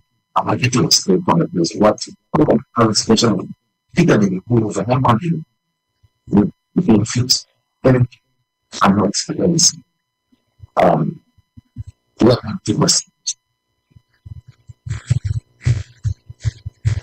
So, Johnson, I have to confess that I wasn't hearing you. Most of what you said, I was not hearing you very clearly. I think I can deduce what you're asking, but bear with me. I can't agree or disagree with your preambles because I would be agreeing or disagreeing to something I didn't hear. But I think I got the gist of the questions. And I'm going to take the first one, the last one first. As I think you're asking if I think Brother Peter's resignation is going to benefit NNP more or benefit NDC more? Is that what you're asking? They said that the resignation of Peter will affect. Yes. Oh, okay. Yeah, for that. And I think I answered that question. I'm not sure if you joined after I would have answered that question. But I feel firmly from my own personal assessment of this and from the feedback I've received thus far, I believe the NDC would be more impacted negatively by this than the New National Party. As it relates to I picked up bits and pieces of the first question, so I heard the shadows of Dr. Mitchell and being my own leader, something to that effect, and I think I can deduce what is it that you're trying to ask in that question. So let me start by saying this. First, I have total respect for Dr. Mitchell as a very outstanding leader in Grenada, in the region, and I dare say internationally. I have a lot of respect for him as a leader who has demonstrated significant strength at all times, whether it be in situations of crisis, and is the best time to judge a leader in situation of crisis, and whether it be the significant work that he has done in relation to transformation of this country over the years. When you speak of real transformation, you have to speak about the legacy and the work of Dr. Mitchell in his leadership position of this country. And so let me establish first and foremost that I have absolute respect for this leader. And I think he deserves a lot more respect from all of us as it relates to what he has achieved and what he has done for this country. That being said, I have to say secondly that I feel blessed, quite honestly and truthfully so, to have the expertise, the experience, the advice of Dr. Mitchell as a past leader who has served his country for over 20 years, who has served his party for over 30 years. Very few leaders, whether it's the Caribbean, whether it's international, very few leaders emerging have the benefit that I have of stalwarts like not just Dr. Mitchell, Brother Gregory Bowen, Sister Clarice Modeste, and Brother Bola and others who have been there and can provide that kind of support. Leadership can be a very lonely road, I'm telling you from my own personal experience. And if you don't have the support, it becomes sometimes a very daunting task. And so this is what I studied. My specialization was leadership, a master's in business administration. So I can tell you both theoretically and practically that this is absolutely a benefit in leadership. Now, that being said, let me say this. Dr. Mitchell's style of leadership and my style of leadership might be very different. We have two different styles of leadership. If you ask me further, I would say it's two styles that can complement each other very well. And so I am not going to distance myself from Dr. Mitchell as a former leader of this party and a former leader of this country. I know some people might have their personal feelings about Dr. Mitchell, his own leadership, etc., etc. So I'm going to take everything that I can take as a new leader in this particular position. I am going to benefit and take full advantage of it. Full advantage. But there are two things I want to conclude this response by saying. One, I credit Dr. Mitchell for what I've seen demonstrated thus far as a willingness to relieve himself of this position. And so I think, if you ask me, over the last 36 days, while I've consulted with Dr. Mitchell on some things, I think he has given full space, free space for me to do things the way that I think is best as a leader. And of course, consulting and embracing and working along with other members of the team, because this is not just about me, right? So I credit him this morning. Some leaders, want to hold on to everything, and they, so there are things we've disagreed on.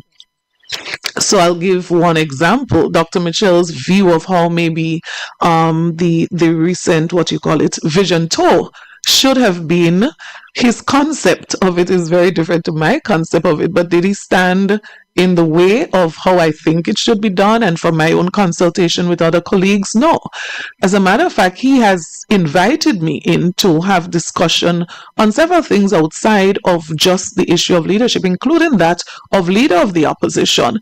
And so I give a lot of credit to Dr. Mitchell. I don't see him as standing in my way at all. And I make the final comment. I think I'm pretty much good at being my own woman. And you probably might want to ask my husband about that. I believe in partnership. I believe in collaboration. I believe in teamwork, but I think I have a brain of my own, and I don't think you need to be concerned about what you're concerned about. Yeah, and Ms. Pierre, I don't think I've heard you still mention basically Peter David. I still didn't get the detail why you make us, why you say that the NEC the more than there. They was not misleading during the television. Is it that he's asking me why I think? Yes, he said that the NEC the more talking about negative impact. So Johnson, you're asking me to give out tactical and strategic information publicly. Maybe when we see, I'll probably give you a little hint of why I say what I say. But that's too much of strategic information to share publicly. I know you mean well, but let's chat when I see you privately. Yes, and also I want to add one point. I've seen a growing trend, even from our opponents, in terms of how they disrespect and abuse elder people who have contributed to the nation and who just existing and just go through the natural cycle of life. And it's very sad. And we as a party respect and honor the legacy of all the stalwarts that have gone before. We can only be here standing strong today because of all the sacrifices and the work that they put in. And NMP supporters, you have to be proud and standing on the legacy of your stalwarts and building on it and improving it and taking it to the next level. And so we definitely want to reinforce that point. Based on the time, production team, how much time do we have left?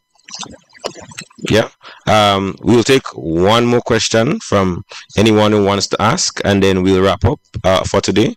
There's other people online. I'm not seeing any hands up, and then you'll be given the opportunity to ask a question. Okay, no hands up, so I think that's it for today. So I'm going to hand over to the political leader to make any final remarks, and then we can close it out for today. I'll probably not defer, but ask Brother Bowler if he wants to just make a quick comment, and then I'm just going to close thereafter. Only to say, political leader, that the journey so far from convention to now has been steady. The ride has not been absolutely smooth, a few bumps and so, but I'm quite happy for the progress that we have made thus far, and I can see a really bright light at the end of the tunnel. We are not there yet. There could be rougher rides to come, so I don't want anybody to feel that we are ahead of ourselves and we believe that it is all smooth sailing from here. There can be obstacles, there can be the realities of life. We are into politics, and many things can happen between now and getting getting to the destination that we are heading.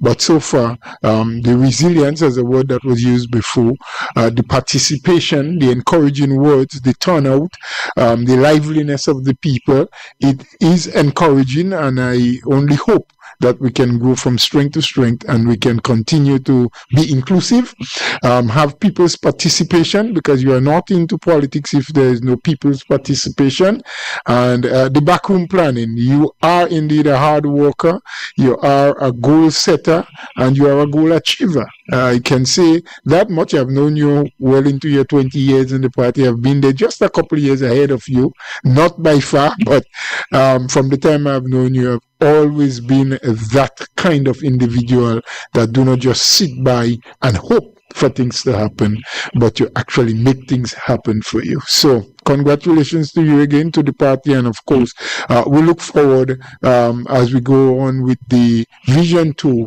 hear, to listen, and to accept criticism and comments from the people. Okay, thank you, Brother Bowler. And let me just close by speaking to our supporters who are out there to say to you that, this is exciting times for your party. I want you to get a part, get involved, put your everything into this. Those of you who probably might, for whatever reason, sat back a bit since the last general elections, I want to say to you, get in touch with somebody, get involved, get on the train. The train is moving, and it's moving quickly ahead.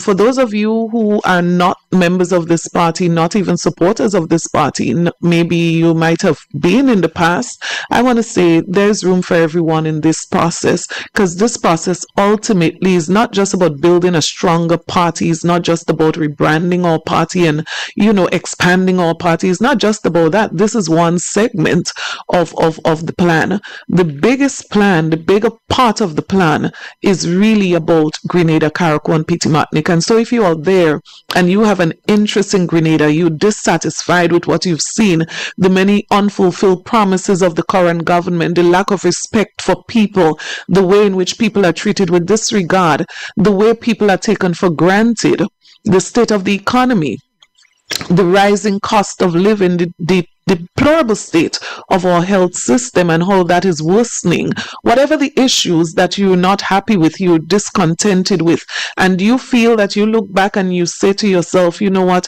NNP wasn't perfect, but I saw a route towards betterment, and I can be part of that change. I can be part of that betterment. You can make a contribution. We're inclusive. You're not going to be left out. I want to assure you that this morning you can get involved. You can choose where you get involved, in the front line, middle line, back line, wherever you want to get involved. There is room for you in the house.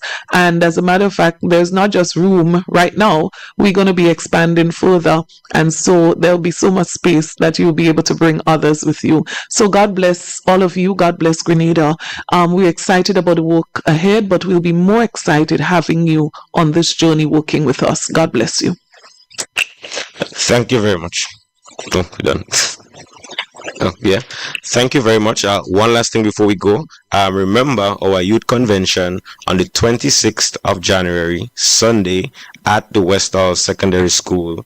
Registration starts at 2 p.m. Official session starts at 4 p.m. Follow us on social media. Reach out. Become a member. The house is being renovated. Biometric scanners, camera system, solar panels. We have a bunker. So if you come in, you're going to be safe. And to the soldiers and the people who come in and work for the party, eat well, rest well, feed your mind, feed your spirit, and get ready for the work ahead, because we need to build a healthy, united, educated, safe, and prosperous Grenada for all, driven by technology, innovation, and people's participation. Thank you all. Thank the media. Thank you everyone for joining, and we'll see you soon again. Yes, indeed, folks. So there we have it. This morning's press conference by the new National Party, speaking on various issues, speaking on the party itself, also speaking on the leader's visit to Carriacou and Petit Martinique. And I did mention an issue a bit earlier in relation to Petit Martinique and some of the elderly from Petit Martinique who are now down here on mainland in Grenada. And yeah, I tell you, 8 of them come down, 4 have died thus far. And the other 4 keep saying they want to go home. Yes, folks, we have roughly just a few minutes remaining, just about 13 minutes remaining. If you call within the next 5 minutes, I may be able to take your call. But you've got to call within the next 5 minutes or so.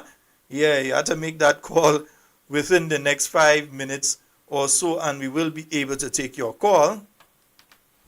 We dealing with love, we never deal with no hate. Why? We want people with skills, those of us willing to So build. remember, the new National Party Youth Convention is taking place this Sunday. Forward to That's fix. going to be at the Wester Hall Secondary School. People must employ, that will solve the problem. For us to be proud to sing we anthem. Come on, let we celebrate So independence. get the young ones involved, eh? Another year of love and exuberance. Once again we come to create history. And we've got a call online. Hello, good night. Yeah, Rod. Hey, good night. We had a nice time in the meeting day tonight, boy. In the meeting tonight. And my birthday is tomorrow, Lord. Okay, so your birthday is tomorrow. Yeah. All right, my brother. I have to remember to give you a big up. Well, again, thanks a lot, buddy. All right. You have a wonderful one. And a lot of years, you know. I know that for sure. A lot of the boys. Yeah. We're going to call it out tomorrow on air. All right, then. Well, take care. All right, Bull. You have a good one. Yeah. All right. It's my good partner, Bull. Yes, indeed. 440-7377, 347-329-3101. Yeah, we can take your call. Yeah, we can take a couple calls before we end off tonight's program. And then tomorrow night, you know, we back. Yeah. Some fast ball to send down on the pitch and all kind of thing. We have a call online. Hello, good night. Yeah, good night, Mr. Sheldon Scott. Good night. How are you doing? I'm quite fine. Camille Teresa Scott, a special Yes. good night to you. The honest one, the honest one. Yes, of And course. good night to the Grenadian people, home and abroad. I just called tonight to say good night to a wonderful lady that lives in Wester Hall that came and look for me today. So I don't have to call her name. I just want to say good night to her and the rest of the NNP family. Have a good night. All right, my love. You have a good one. I listen to the thing and then, yeah, all right. Yeah, Good I night should to see you tomorrow. everyone. I Have think a pleasant night. you might see me tomorrow. You know, I don't come in town much these Tomorrow, days. please Yeah, the Lord. tomorrow. So, but you know, yes, now you're telling me that.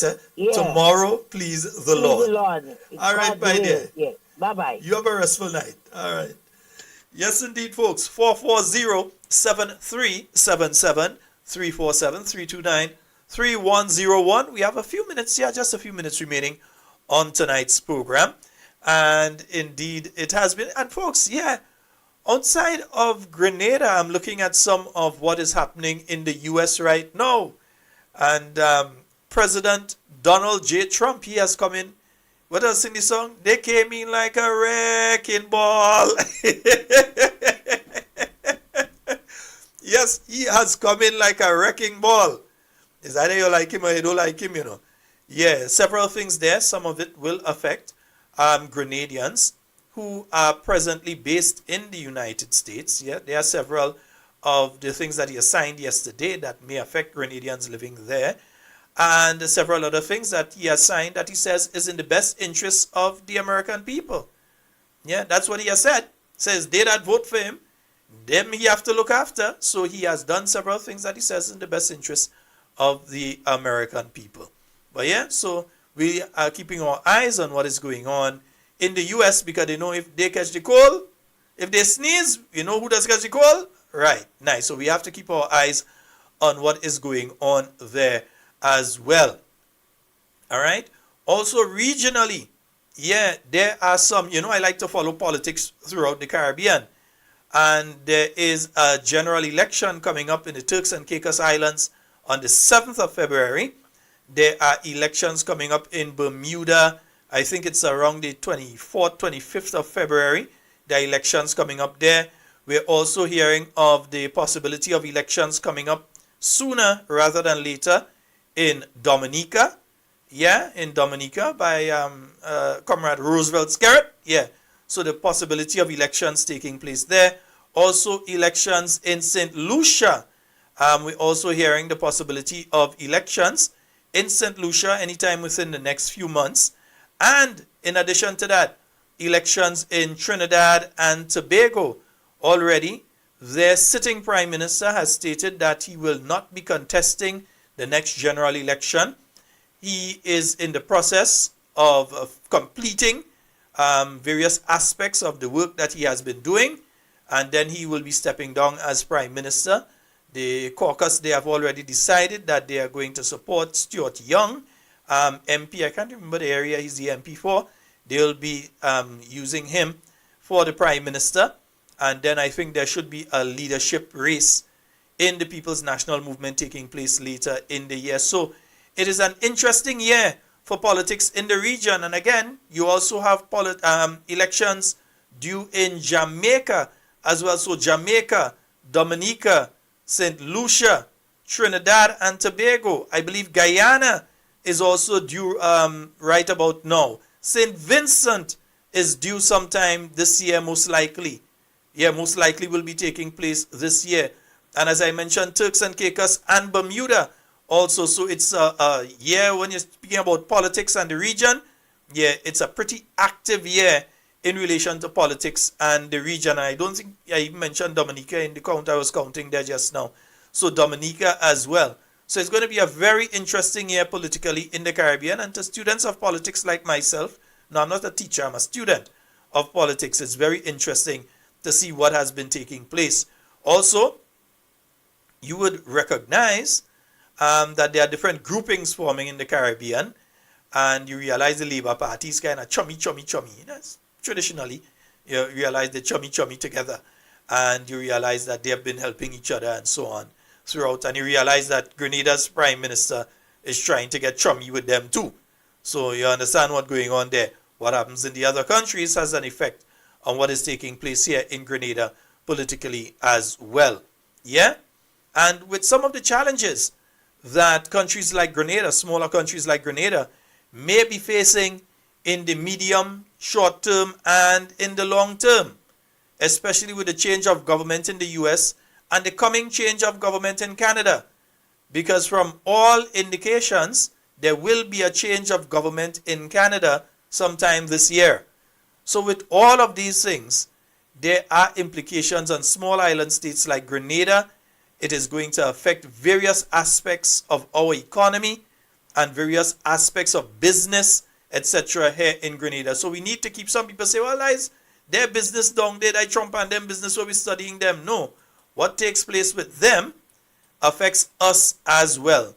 So we need to keep an eye on what is going on there, so we can understand what is going to be taking place with us here. And it's times like these that you need leaders who never always on a plane. It's times like these that you need leaders who spend the time in their country amongst their people and do the preparations that are necessary for some of the measures that we may see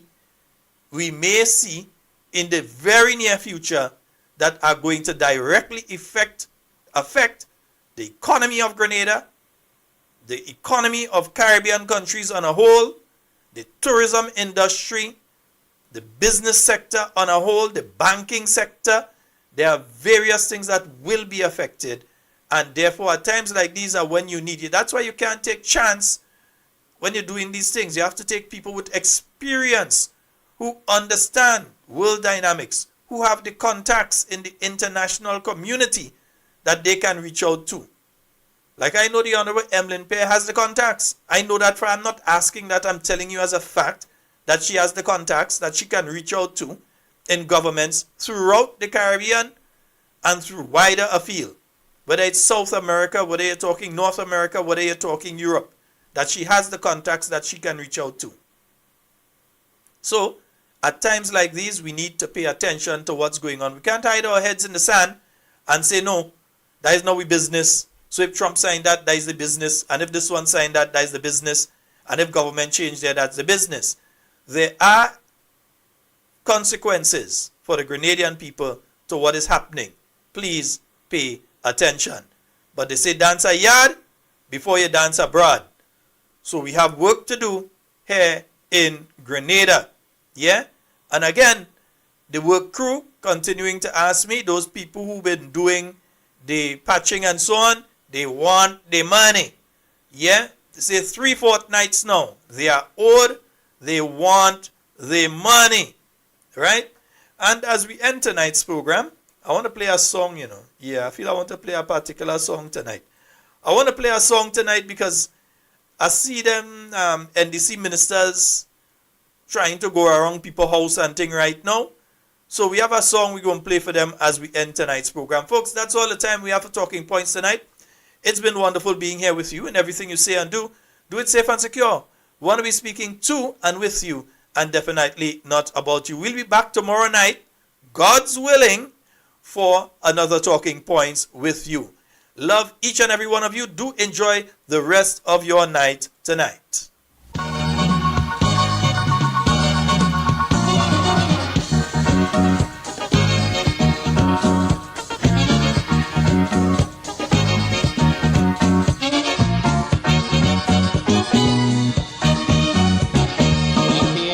Was the year of the woman? They gave the whole 79 to the children. My brother man, black stallion say beware. 81 in Trinidad is vampire, yeah. Trinidad vampire pack up the class. It's every 5 years they just pass. With crucifix and cross it could make the grave. There's only chalice and loud smoke the free. So if the chalice smoking, vampire passing. Every vampire small, vampire party, vampire milestone, vampire. If the chalice smoking, vampire passing. The man with the whiskey hole in a party, being with money just to suck me. If the chalice smoking, vampire passing.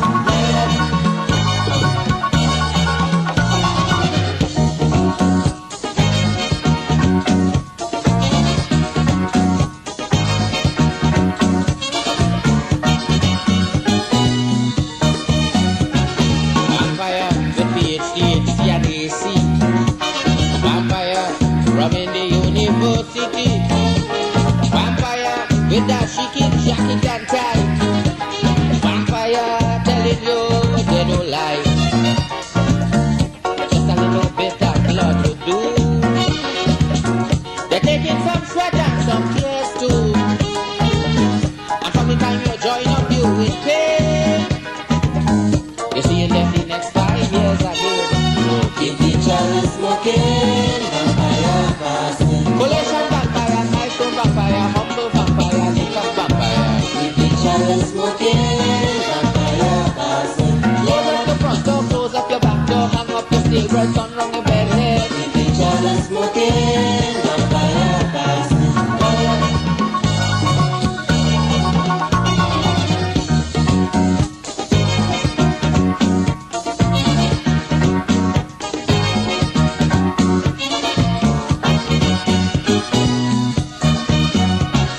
Vampire, like peace crossing through ghetto.